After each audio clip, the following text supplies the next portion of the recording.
Yun, meron tayong ginagawa dito. So, kinalas na natin. Hindi natin pinakita yung pagkakalas. So, ang gagawin natin dito, dapat to, palit crank lang at saka head. So, nung pagbabaklas natin, nakakita tayo ng diferensya. Ayan. Overheat. Okay naman tong ibabaw. Pero yung black, ayan, may damage. Ayan, okay na, baklas na. So, lilinisin na lang yung shell. Patapusin ko lang itong mga nakaharang na to. Hindi makapagtapos ng piston eh. So, papalitan na natin ng bagong black yan dahil may tama ng overheat. Ayan, ito yung black. So, lalaliman natin ng konti yung packet yan, then dish tayo dito. Para safe.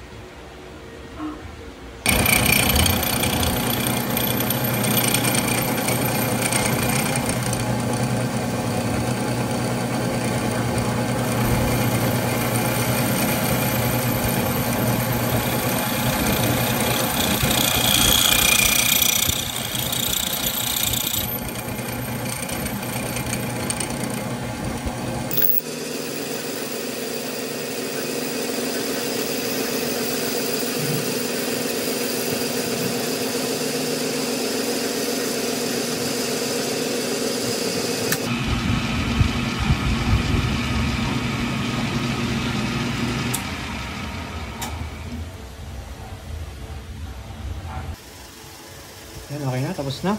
So, bali, tabas natin dito, kulang 1 mm, 0.9. Kala nyo lang malalim kasi naka-tapered to.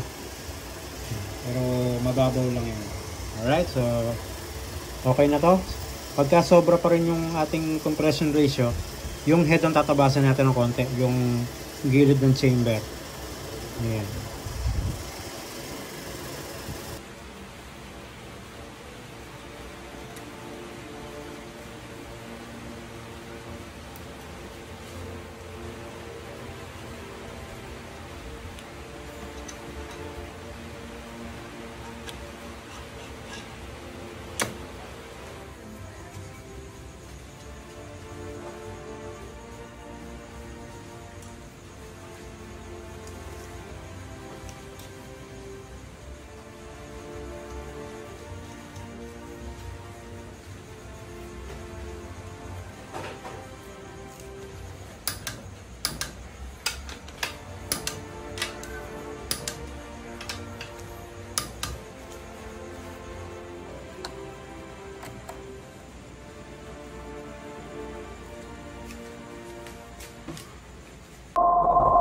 Okay na.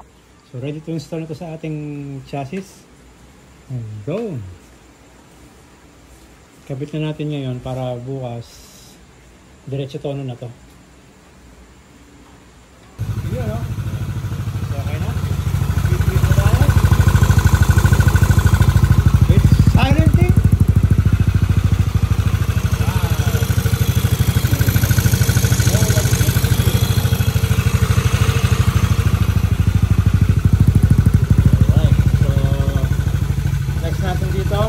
Tuning na kagad, braking natin ng bagay, then tune.